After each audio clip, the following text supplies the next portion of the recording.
जय Hind. JCERT class 6 का इतिहास का पहला चैप्टर का हम लोग इसमें क्वेश्चन आंसर करने वाले हैं इस वीडियो में। और इसका जो कॉन्सेप्ट है, ये पूरा कॉन्सेप्ट जो हम पढ़ा चुके हैं। अगर आप वीडियो नहीं देखे हैं तो डिस्क्रिप्शन में लिंक दिया हुआ है, वहां से वीडियो देख के आप पूरा कॉन्सेप्ट को आप समझ सकते हैं और उसके बाद जो इसमें प्रश्न उत्तर कर सकते हैं। तो चलिए शुरू करते हैं। शुरू करने से पहले अगर आप चैनल में पहली बार आए हैं तो चैनल को सब्सक्राइब कर लीजिए और बेल आइकन को ऑन कर लीजिए, क्योंकि इस चैनल पर आप लोग के बोर्ड एग्जाम की तैयारी जो है वो पूरे जोरदार तरीका से करवाया जाता है ना। आप लोग के पढ़ने के लिए पीडीएफ नोट्स वगैरह सारा का सारा प्रोवाइड करवाया जाता है, तो जुड़े रहिए चैनल के साथ में। चैप्टर का जो नाम था वो कब, कहां और कैसे, इतिहास का पहला चैप्टर है, क्लास 6 जेसीईआरटी का। सबसे पहला प्रश्न यहाँ आता है आप लोग के लिए कि रिक्त स्थानों को पूर्ति करना है ना। रिक्त स्थानों को क्या करना है, पूर्ति करना है। बोला है बीते दिनों के मानवों की कहानी को इतिहास कहा जाता है। मतलब मनुष्य का जो कहानी होता है और जो बीत चुका है उसको हम लोग जो है क्या बोलते हैं, इतिहास बोलते हैं। तो इसका इतिहास भरा जाएगा। अच्छा, इसका जो है पीडीएफ भी आप लोग को प्रोवाइड करवाया जाएगा। इस जो देख रहे हैं अभी नोट्स, इसका पीडीएफ जो है लिंक डिस्क्रिप्शन में दिया हुआ रहेगा। भारत देश का एक अन्य नाम है, भारत का और भी दूसरा नाम क्या है, तो हिंदुस्तान नाम है। हिंदुस्तान है ना, इंडिया भी बोल सकते हैं।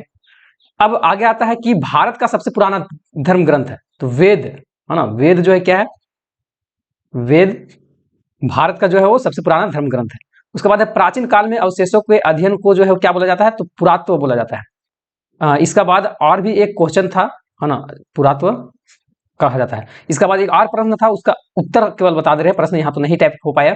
इसका उत्तर जो है हो जाएगा वो असुर है ना। असुर जनजाति जो था वो भारत के मतलब झारखंड के जो है ना सबसे पुराना मतलब जनजाति माना जाता है असुर है ना। उसका असुर भराएगा, उसमें छूट गया इसमें। नेक्स्ट आता है कि निम्नलिखित प्रश्नों का उत्तर देना है। इतिहास का ज्ञान क्यों जरूरी है, इतिहास के बारे में जानना क्यों जरूरी है। तो आज दुनिया ने खूब तरक्की कर लिया है, दुनिया सच में बहुत तरक्की किया है और खूबसूरत सड़क भी बना लिया है, ऊंचा इमारत भी बना लिया, आधुनिक समाज का प्रगति का मानक भी बन गया है। और यह जो है वो विकास के रातों रात ये विकास नहीं हुआ है। इस विकास को करने के लिए काफी समय लगा, लगभग है ना। ये जो है वो काफी समय के बाद जो है वो इतना विकास हो पाया है। और इंसान ने बैलगाड़ी से लेकर हवाई जहाज तक जो है वो ये यात्रा कर लिया है। तो ये अचानक से नहीं हुआ है, विकास की यात्रा एक दिन में पूरा नहीं हुआ है। यहाँ तक जो पहुंचने के लिए जो है ना लोगों को हजारों साल लग गया।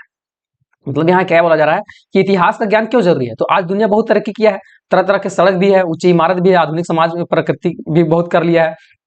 और ये सारा चीज जो है रातों रात में नहीं हुआ, बल्कि जो है वो इंसान जो है बैलगाड़ी से चलता था और अभी हवाई जहाज में चल रहा है।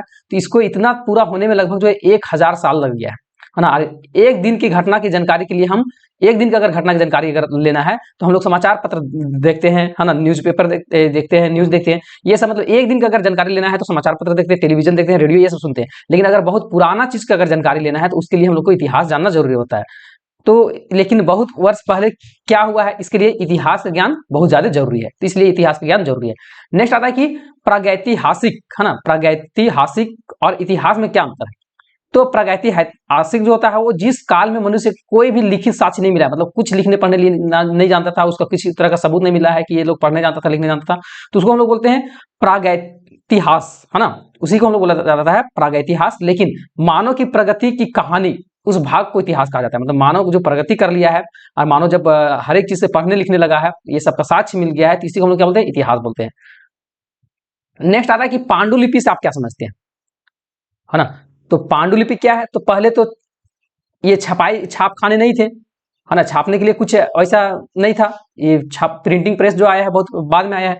तो पांडुलिपि जो है प्राचीन काल में पुस्तक को हाथ से लिखवाया जाता था और उसी को हम लोग बोलते हैं पांडुलिपि। जो चीज प्राचीन काल में क्या था कि जो भी किताब लिखा जाता था और वो किताब जो था वो हाथ से लिखवाया जाता था, और हाथ से लिखवाने किताब को हाथ से लिखवाने की प्रक्रिया को ही जो है वो पांडुलिपि बोला जाता है। नेक्स्ट आता है कि पुरातत्विक स्रोत के अंतर्गत क्या क्या चीजें आती है। पुरातत्विक स्रोत में क्या क्या आता है, तो पुरातत्विक स्रोत के अंतर्गत में स्मारक, सिक्के, मिट्टी के बर्तन हो गया, पत्थर तथा धातुएं के औजार और प्रतिमाएं तथा अन्य प्रकार के जो है वो चीजें शामिल है। इसी सबको बोला जाता है पुरातत्विक स्रोत। अब नेक्स्ट आता है कि हमारे देश के किन किन नामों से पुकारा जाता है, हम लोग के देश को किन किन नामों से बोला जाता है। तो हमारा देश को इंडिया, हिंदोस, इंडोस, भारत, अल हिंद और हिंदुस्तान करके पुकारा जाता है। उसी तरह से तीसरा प्रश्न है कि इतिहास की जानकारी हमें कैसे मिलती है। तो इतिहास 3 शब्द से मिलकर बना हुआ है ना। इति ए हास से मिलकर बनता है, जिसका अर्थ होता है कि निश्चित रूप। इतिहास जो है वो 3 शब्द से मिलकर बना हुआ है, इति, ए और हास, और इसका मतलब क्या होता है, निश्चित रूप है ना। तो बीते दिनों में मानव की कहानी को इतिहास कहा जाता है। वर्तमान को समझने के लिए इतिहास जो है वो बहुत ही महत्वपूर्ण योगदान रहता है ना? हमारे पूर्वज का जीवन कैसा था, उन्हें किन परेशानियों का सामना करना पड़ता था, उसका हल कैसे वो निकालते थे, वो सारे चीज है ना। अतीत में लोग कहाँ रहते थे और वे लोग क्या खाते थे, उनको उन लोग क्या पहनते थे, कैसा मतलब रहते थे है ना, उनके घर की बनावट कैसी थी, उन सभी शासक के अतिरिक्त व्यापारी क्या था, किस तरह से व्यापार करता था, कारीगर किस तरह था, किसान, पुरोहित, मजदूर सभी समाज के महत्वपूर्ण अंग होते थे।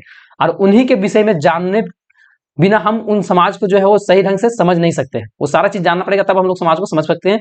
और इसलिए इतिहास में अब जो है समाज के केवल उच्च वर्गों का ही नहीं बल्कि नीच स्तर के लोगों का भी कार्य में रुचियां भी जानने का प्रयास किया जाता है।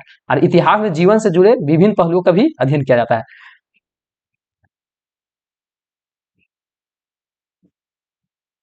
तो ये चैप्टर जो है वो खत्म होता है ना। इसका क्वेश्चन आंसर इतना ही था।